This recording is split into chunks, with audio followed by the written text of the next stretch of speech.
America உலகின் ஒரு வலிமையான இராணுவம், இது எதிர்பார்க்காத ஒரு சிக்கலில் ஒரு பொறியில் மாட்டிக்கொண்டிருக்கிறது. பங்களாதேஷினுடைய எண்ணெய் கப்பல்கள், மத்திய கிழக்குல இருந்து எண்ணெய் ஏற்றுமதி செய்து கொண்டு போகிற பங்களாதேஷினுடைய கப்பல்களுக்கு நாங்கள் தாக்குதல் நடத்த மாட்டோம், நீங்கள் எடுத்துக்கிட்டு போகலாம், நம்ம 2 பேருக்கு மேலே எக்ரிமெண்ட்டை பண்ணிக்கிறோம். எக்ரிமெண்ட் ஒன்று பண்ணியிருக்கிறது ஈரான்.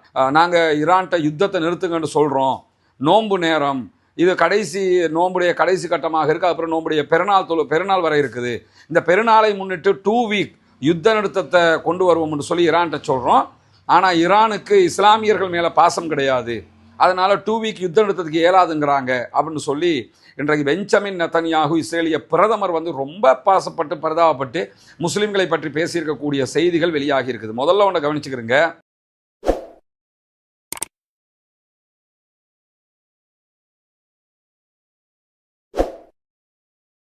அன்றுக்கினிய சகோதர சகோதரிகளே, நம் அனைவர் மீதும் ஏக இறைவனுடைய அமைதியும் கருணையும் உண்டாகட்டுமாக என்கிற உயரிய பிரார்த்தனைகளோடு தொடர்ச்சியாக மத்திய கிழக்கினுடைய பதட்டங்கள் அதிகரித்து கொண்டே வருகிறது, குறைந்த பாடில்லை என்கிற செய்திகளை நம்ம எல்லா ஊடகங்கள்லையும் பார்க்க முடியும். குறிப்பாக மத்திய கிழக்கிலே ஈரான் மீதான அமெரிக்க இஸ்ரேலிய தாக்குதல்கள் உச்சம் தொட்டு கொண்டிருக்கக்கூடிய சூழல்ல ஈரானும் பதிலடி தாக்குதல்களை நிறுத்தாமல் உச்சமாகவே யுத்தத்தில் களம் இறங்கி இருக்கிறது.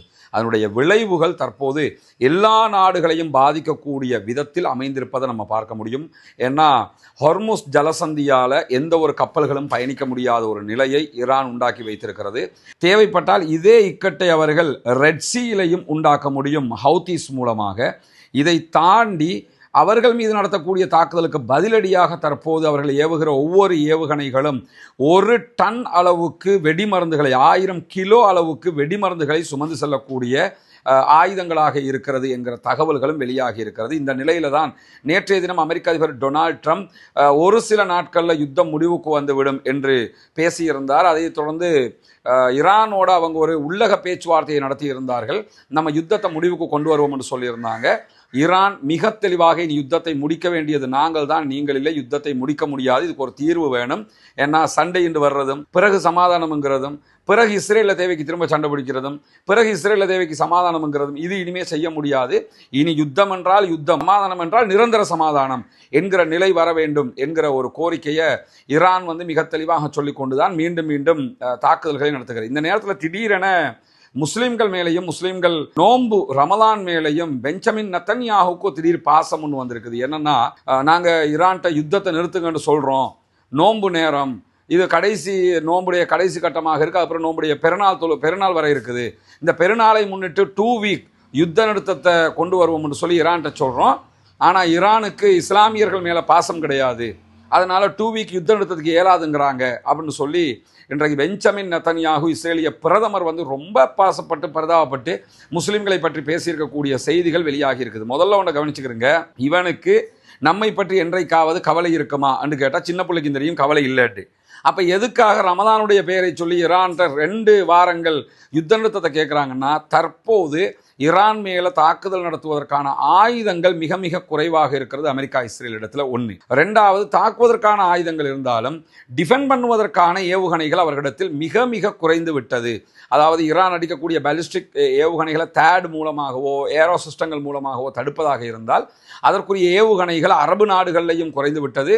அதே போன்று இஸ்ரேலிடத்திலையும் இல்லை என்கிற நிலையில் அவங்க மேலே ஈரான் அடிக்கிற தாக்குதல்கள் சாலிடாக சென்று அட்டாக் ஆகக்கூடிய காட்சி நடந்து வர்றதுனால அந்த அழிவுகளை தடுக்கிறதுக்காக என்ன பண்ணுறான்னு கேட்டால் 2 வீக் யுத்த நிறுத்தத்துக்கு வாங்க, உங்கள் நோன்பு வருதா இல்லையா, நோன்பு வச்சு 2 வீக் யுத்த நிறுத்தத்தை பண்ணிக்கிறோம்னா இந்த 2 வீக்குக்குள்ளே தேவையான ஆயுதங்களை எடுத்துக்கொள்வதற்கான ஏற்பாட்டை செய்வதற்கு முனைகிறார்கள். இதற்கு நாங்கள் வழி வைக்க மாட்டோம் என்று சொல்லி மிக தெளிவாக ஈரான் சொல்லியிருக்கக்கூடிய சூழலில் நேற்றைய தினம், அதாவது ஒரு பெரிய எண்ணெய் டேங்கர், எந்த நாட்டுக்குரிய டேங்கருங்கிற தகவல் வெளியிடப்படவில்லை.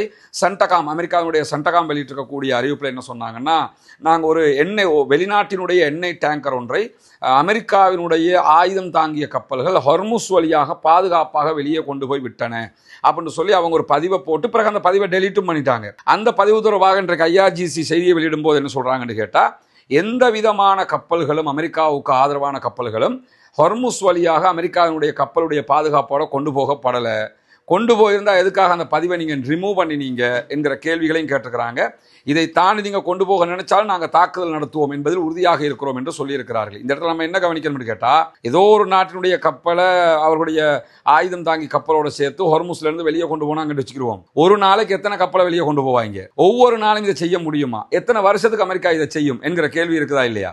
ஏன்னா ஒரு நாளைக்கு மாத்திரமே அந்த கப்பல் வழித்தடம் ஹொர்முஸ்ல இருந்து வெளியே போகக்கூடிய கப்பல்களில் 20 மில்லியன் பீப்பாய் அளவுக்கு உண்டான க்ரூட் ஆயில் வெளியே போகும், பெட்ரோலியம் வெளியே போகும். அது இல்லாமல் எல்என்ஜி கொண்டு போகப்படும். அப்போ இதெல்லாத்தையுமே அமெரிக்கா பாதுகாப்போட கொண்டு போய்கிட்டே இருப்பானா? அப்படி கொண்டு போகிறோன்னா ஃப்ரீ ஆஃப் சார்ஜ் செய்வானா என்கிற கேள்வி எல்லாம் இருக்குதா இல்லையா? அதனால தான் அவங்க சொல்கிறாங்க அப்படி நடக்கவும் இல்லை, நடக்க விடவும் மாட்டோம் என்று சொல்லியிருக்கிறார். அதே நேரம் இதே ஹொர்முஸ் ஜலசந்தியில் இருந்த அமெரிக்காவினுடைய ஒரு சரக்கு கப்பல் மீது பயங்கரமான தாக்குதல்களை நடத்தி கப்பல் தீப்பற்றி எரிந்து கொண்டிருக்கிறது, கப்பல் மூழ்குகிற நிலைக்கு தள்ளப்படுகிறது என்கிற செய்திகளை இன்றைக்கு ஐக்கிய ராச்சியத்தினுடைய, அதாவது பிரித்தானியாவினுடைய கடல்சார் வர்த்தக நடவடிக்கைகள் குழு UKMTO இன்றைக்கு வெளியிட்டிருக்கக்கூடிய தரவுகளையும் பார்க்க முடிகிறது. எனவே தொடர்ந்து ஹொர்முஸ் ஜலசந்தியை வச்சுத்தான் இந்த ஆட்டத்தை ஆடிக்கிட்டு இருக்கிறாங்க ஈரானுங்கிற காட்சிகளை நம்ம பார்க்க முடிகிறது. அதே நேரத்தில் ஈரானுடைய புதிய உச்ச தலைவராக, சுப்ரீம் லீடராக தெரிவு செய்யப்பட்ட ஆயத்துல்லா அலி முஜ்தபா அவர்கள் அமெரிக்காவினுடைய தாக்குதலில் படுகாயம் அடைந்திருக்கிறார் என்கிற செய்திகள் ஸ்ப்ரெட் ஆகிறத நீங்கள் பார்க்க முடியும். அந்த மாதிரியான காட்சிகள், அவர் கட்டுகள் எல்லாம் போட்டு ஹாஸ்பிட்டலில் இருக்கிற மாதிரி காட்சிகள் எல்லாம் பரவக்கூடிய காட்சிகளை நீங்கள் பார்த்துருப்பீங்க. அதுவெல்லாம் பொய்யான செய்திகள். அவர் மேலே எந்த தாக்குதலும் நடத்தப்படவும் இல்லை, அவர் காயங்களுக்கு உள்ளாகவும் இல்லை. அவர் மிக தெளிவாக ஆரோக்கியத்தோடு நாட்டை வழிநடத்தி கொண்டிருக்கிறார் என்கிற செய்திகளை இன்றைக்கு ஈரானுடைய உத்தியோகபூர்வ தளங்கள் வெளியிட்டிருக்கிறது மட்டுமல்லாமல் ஈரானுடைய அதிபர் மசூத் பெசக்ஷியனுடைய மகனே ஓப்பனாக இப்படியான ஒரு ஸ்டேட்மெண்ட்டையும் வெளியிட்டிருக்கிறார். எனவே அது சம்பந்தமாக பரவக்கூடிய செய்திகள் எல்லாம் போலியான செய்திகள் என்பதையும் நம்ம புரிஞ்சுக்கிறோம். அதே நேரத்தில் இன்றைய தினம் GCC நாடுகளை இலக்கு வைத்து அதில் இருக்கக்கூடிய அமெரிக்காவினுடைய படைத்தளங்களை இலக்கு வைத்து நிறைய தாக்குதல்களை ஈரான் நடத்தி இருக்கிறது. பேலிஸ்டிக் ஏவுகணை தாக்குதல்கள், குறிப்பாக கத்தர் மேலே இன்றைக்கு நடத்தப்பட்ட ஏவுகணை தாக்குதல்களை நாங்கள் தடுத்து நிறுத்தி இருக்கிறோம் என்று கத்தர் சொல்லியிருக்கிறார். அதே நேரம் தெஹரானுக்கும் எங்களுக்கும் இடையிலே, ஈரானுக்கும் எங்களுக்கும் இடையிலான எல்லா தொடர்புகளும் துண்டிக்கப்பட்டிருக்கிறது. ஈரானுடைய ஃபாரின் மினிஸ்டரோடு மாத்திரம்தான் எங்களுடைய ஃபாரின் மினிஸ்டர் பேச்சுக்களை நடத்தி கொண்டிருக்கிறாரே தவிர வேறு எந்த தொடர்பும் எங்களுக்கு மத்தியிலே இல்லை என்று கத்தர் மொத்தமாக அறிவித்திருக்கிறது. அதே போன்று குவைத்தினுடைய தேசிய காவல்படை வெளியிட்டிருக்கக்கூடிய அறிவிப்பில் நாட்டை நோக்கி, நாட்டுடைய அமெரிக்க தளங்களை நோக்கி ஏவப்பட்ட 8 ட்ரோன்களை நாங்கள் இடைமறித்திருக்கிறோம் என்கிற செய்திகளை சொல்லியிருக்கிறாங்க. ஆனால் இடைமறிப்பை தாண்டி விமான நிலையத்தில் இருந்த அமெரிக்காவினுடைய விமானங்களுக்கு பயன்படுத்தக்கூடிய எரிபொருள் டேங்க் மேலே நடத்தப்பட்ட தாக்குதல் துல்லியமாக நடத்தப்பட்டிருக்கு. அதிலே டேங்க் தீப்பற்றி எரிந்து கொண்டிருக்கிறது என்கிற செய்திகளை குவைத் வெளியிட்டிருக்கிற அதே நேரத்தில் 2 பாதுகாப்பு அதிகாரிகளும் குவைத்திலே கொல்லப்பட்டிருக்கிறார்கள் என்கிற செய்திகளும் வெளியாகி இருக்கிறது. அதை தாண்டி ஓமன் தலைநகர் மஸ்கட்டில் சர்வதேச புத்தக கண்காட்சியை நாங்கள் நிறுத்துகிறோம், அதை நடத்த முடியாது இப்போ இருக்கிற சூழல் என்று அறிவிச்சிருக்கிறாங்க. அதை தாண்டி கடந்த 12 மணி நேரத்துக்குள்ளாக நடத்தப்பட்ட ஈரானுடைய தாக்குதல்களில் எந்த விதமான உயிரிழப்புகளும் இல்லை என்று சொல்லியிருக்கிறாங்க. ஓமன்ல இருக்கக்கூடிய அவர்களுடைய மிக முக்கியமான ஒரு போர்ட், அது அமெரிக்காவும் பயன்படுத்தி வந்த போர்ட், அதை பயன்படுத்த முடியாத ஒரு நிலையும் உண்டாகி இருக்கக்கூடிய சூழலில் பஹ்ரைனுடைய மனாமா பகுதிகளில் இருக்கக்கூடிய சிட்ரா என்கிற பகுதிகளில் நடத்தப்பட்டிருக்கக்கூடிய தாக்குதல்களில் நிறைய பேர் காயமடைந்திருக்கிறார்கள் என்கிற செய்திகள் வெளியாகி இருக்கிறது. அல் ஜசீரா அந்த செய்திகளை ஒளிபரப்பி இருக்கிறார். அதே நேரத்தில் ட்ரோன் தாக்குதல்களும் நடத்தப்பட்டிருக்கிறது. அந்த பகுதியில் தீப்பற்றி எரிந்து கொண்டிருக்கின்றன என்கிற செய்திகள் வெளியாகி கொண்டிருக்கக்கூடிய சூழலில் இதுவரைக்கும் அதிகமான ஏவுகணைகள் ஐக்கிய அரபு எமிரேட்ஸை நோக்கித்தான் ஈரான் நடத்தி கொண்டே இருக்கிறது. அந்த செய்திகள் அடிப்படையில் இன்றைக்கும் UAE நோக்கி தாக்குதல்கள் நடத்தப்பட்டிருக்கு. அதே நேரம் சவுதி அரேபியாவினுடைய பகுதிகள் மேலே ட்ரோன் தாக்குதல்களை நடத்தி இருக்கிறார்கள். ஷைபா பகுதிகளில் இருக்கக்கூடிய எண்ணெய் வயலை இலக்கு வைத்து 7 ட்ரோன் தாக்குதல்கள் நடத்தப்பட்டிருக்கு. இந்த எண்ணெய் வயல் அரம்கோ என்கிற அமெரிக்கன் கம்பெனிக்கு சொந்தமானது என்று சொல்லப்படக்கூடிய சூழலில் தான் இந்த தாக்குதல்கள் எல்லாமே நடத்தப்பட்டிருக்கக்கூடிய சூழலில் அமெரிக்காவினுடைய பிரபல வரலாற்று பேராசிரியராக இருக்கக்கூடிய ஜியாங்கினுடைய ஒரு செய்தியை இன்றைக்கு வாஷிங்டன் டைம்ஸ் உள்ளிட்ட பத்திரிகைகள் மேற்கோள் காட்டியிருக்கின்றன. அதை அல் ஜசீராவும் எடுத்து சொல்லியிருக்கிறாங்க, பல ஊடகங்களும் எடுத்து சொல்லியிருக்கிறாங்க. அவர் சொல்லக்கூடிய ஒரு முக்கியமான செய்தி என்னென்னு கேட்டால், அமெரிக்கா உலகின் ஒரு வலிமையான இராணுவம், இது எதிர்பார்க்காத ஒரு சிக்கலில், ஒரு பொறியில் மாட்டிக்கொண்டிருக்கிறது. அவங்க ஈரானை நோக்கி தாக்குதல் நடத்தி இருக்கவே கூடாது, இப்போ எதிர்பார்க்காத பொறிக்குள்ளே போய் மாட்டிட்டாங்க என்று சொல்லக்கூடிய வரலாற்று பேராசிரியர் மேலதிகமாக என்ன சொல்கிறாருன்னு கேட்டால், அமெரிக்கா ஈரான் மேலே கொடுமைக்காரன் நடத்துகிற தாக்குதல்களை நடத்துகிறது. அதே நேரத்தில் ஈரான் பொறுமையான ஒரு விளையாட்டை விளையாடி கொண்டிருக்கிறது. ஈரான் உடனடியாக பெரிய அட்டாக் உடனுக்குடன் கொடுக்கலன்னா கூட பொறுமையாக நின்று பிடிச்சி அமெரிக்காவுக்கு தாறுமாறான அழிவுகளை தந்து கொண்டிருக்கிறது என்கிற செய்திகள் வெளியாக இருக்கிறது. அதே நேரத்தில் இன்னைக்கு ஒரு முக்கியமான இன்னும் ஒரு செய்தி என்னென்னு கேட்டால், பங்களாதேஷினுடைய எண்ணெய் கப்பல்கள், மத்திய கிழக்கிலிருந்து எண்ணெய் ஏற்றுமதி செய்து கொண்டு போகிற பங்களாதேஷினுடைய கப்பல்களுக்கு நாங்கள் தாக்குதல் நடத்த மாட்டோம், நீங்கள் எடுத்துக்கிட்டு போகலாம், நம்ம 2 பேருக்கு மேலே எக்ரிமெண்ட்டை பண்ணிக்கிறோம். எக்ரிமெண்ட் ஒன்று பண்ணியிருக்கிறது ஈரான். அதாவது ஈரான் இந்த வாரில் பங்களாதேஷினுடைய க்ரூட் ஆயில் டேங்கர்கள் மேலே தாக்குதல் நடத்த மாட்டாங்க, அது ஒப்பந்தமாகவே எட்டப்பட்டிருக்கு. இந்த இடத்துல ஒன்றை கவனிச்சுக்கிறங்க, ஈரானுடைய ராஜதந்திரமே இங்கே தான் தங்கி இருக்குது. என்னென்னா, அதாவது எந்த விதமான நாடுகளுக்கு நாங்கள் தாக்கல் நடத்தாமல் இருக்கணும்னா அந்தந்த நாடுகள் எங்களோட எக்ரிமெண்ட் பண்ணுங்கிறாங்க. இவ்வளோ காலமாக அமெரிக்காவோட தானே எக்ரிமெண்ட் பண்ணுவாங்க.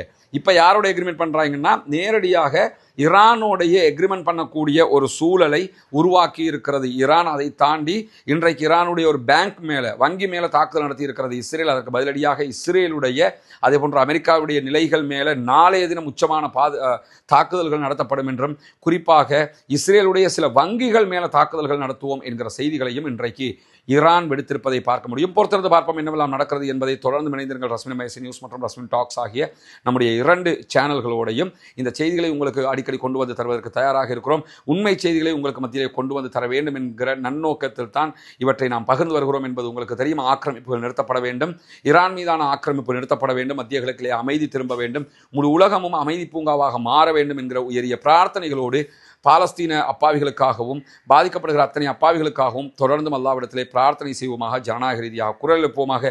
வாஹ்ரத் அவ்வானா அல்ஹம்துலில்லாஹி ரப்பில் ஆலமீன். இன்றைக்கி நம்ம நிற்கக்கூடிய இந்த இடம் ஒரு பெரிய வாட்டர் டேங்க். அதுக்கு மேலே தான் நம்ம நின்றுக்கிட்டு இருக்கிறோம்.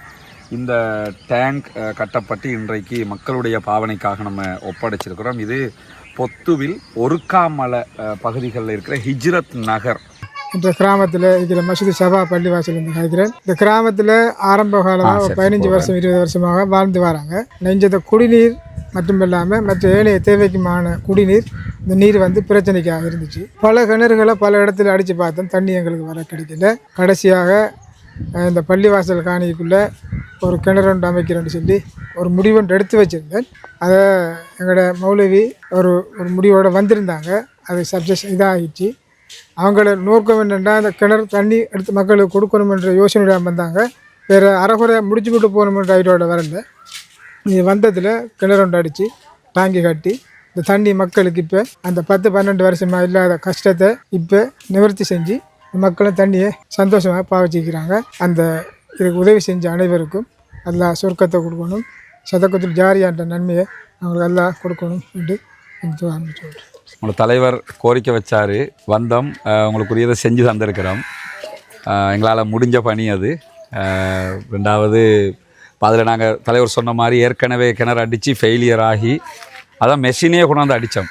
உங்களுக்கு சும்மா நாங்கள் வந்து சும்மா ஃபோட்டோ வீடியோவுக்கு செஞ்சுட்டு போய் வேலையில் தானே, அதுக்கு தான் அந்த பெரிய மெஷினை கொண்டு வந்து அடித்து செக் பண்ணி ஃபஸ்ட்டு காக்களை கொண்டு வந்து தண்ணி இருக்கான்னு செக் பண்ணி, அவன் செக் பண்ணி சொன்ன இடத்துல ஃபெயிலியர் ஆகிட்டு அதுக்கப்புறம் திருப்பி மற்ற இடத்துல அடித்து மாஷா அல்லாண்டு இப்போ கட்டி உங்களுக்கு ஒப்படைச்சிருக்கிறோம். எல்லோரும் நல்லது நடக்கணும் என்று துவா செஞ்சு விடுவோம். நிச்சயமாக நல்லது நடக்கும். அந்த எண்ணத்தோடான இவர் வந்துக்கிறார். நம்மளோட கிராமத்தில் வீடெல்லாம் கட்டி கொடுத்துருக்காங்க. இன்னும் கட்ட வேண்டிய வீடு இருக்குது, கொடுத்துருக்கு ஆக்களுக்கு வீடு, இன்னும் கட்டப்பட்டு கொண்டிருக்கு, கட்டப்படும். நிச்சயமாக நடக்கும். வேறு குறையில் விட்டு போகிறதுக்கு வரல. முடிக்கணும் என்ற எண்ணத்தோடான எண்ணியத்தை வச்சு வந்துக்கிறாங்க. நிச்சயமாக நடக்கும். எல்லாரும் பிரச்சனையும் நடக்கும். எல்லாரும் துவா செஞ்சுக்கணும். நாங்கள் உங்களுக்கு தந்த வாக்குறுதி ப்ளஸ் என்னென்னா, அந்த வீடும் இப்போ நான் வெளியிலேருந்து யார்ட்டையும் லட்சக்கணக்கு காசை கொண்டாந்து வச்சுட்டு கட்டலை, எல்லாமே யூடியூப்பில் சொல்லி கொஞ்சம் கொஞ்சமாக சேமித்து தான் கட்டிக்கிட்டு இருக்கிறோம். அதனால தான் கொஞ்சம் லேட் ஆகுது. மீதி ஆக்களுக்கு இன்ஷா அல்லாஹ் அதை செஞ்சு தருவோம். துவா செய்யுங்க இன்ஷா அல்லாஹ். தொடர்ந்து நம்ம மக்கள் பணிகளை செய்து வருகிறோம். இது போன்ற பல நல்ல பணிகளுக்காக நீங்கள் உதவி செய்து வருகிறீர்கள். எனவே தொடர்ந்தும் உங்களுடைய உதவிகளையும் ஒத்துழைப்புகளையும் எதிர்பார்க்கிறோம். நிறைய மக்களுக்கு நிறைய தேவைகள் இருக்கிறது. எனவே உங்களுடைய உதவிகளை கொண்டு தான் இந்த தேவைகளை நிவர்த்தி செய்ய முடியும். சதக்கத்துல் ஜாரியாக்களில் இணைந்து கொள்ளுங்கள். நாளை மறுமையிலே நிரப்பமான கூலியை பெற்றுக்கொள்வதற்கும் நரகத்திலிருந்து விடுதலை பெறுவதற்கும் இந்த சதகாக்கள் நமக்கு பலனளிக்கும் என்பதை கூறி முடித்துக் கொள்கிறேன். வாஹர் தஅவானா அல்ஹம்துலில்லாஹி ரப்பில் ஆலமீன்.